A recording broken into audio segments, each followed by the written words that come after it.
हरना बेटी करावो।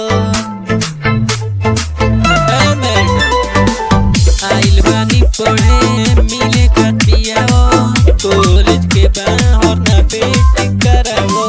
जानी जाई प्रिंसिपलवा होई बहुते बवाल हो। अरे वरिया के लइका ए गोरी हम तो कट्टा चलाइले। हई देवरिया के लइका ए गोरी हम तो कट्टा चलाइले।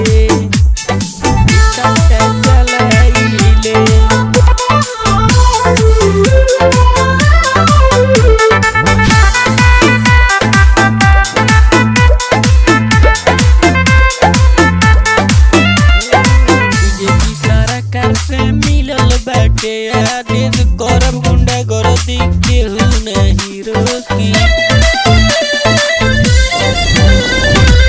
पकड़ी बजरिया में नाम हमर चलेला, जेते जाके पूछबू हमरे कमरेला। घरवा दुआरा छोड़ी के ई तो भइले फरार बा। हई देवरिया के लइका ए गोरी सीधा कट्टा चलावेला।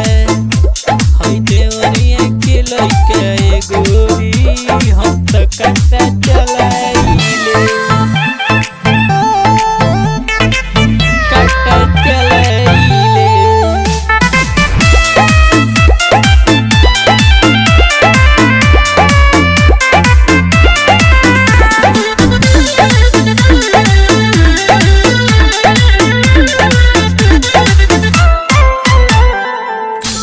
के बहाने को के मिले हम तो जाइले, घर बढ़ के हम ही तो उल्लू बनाइले।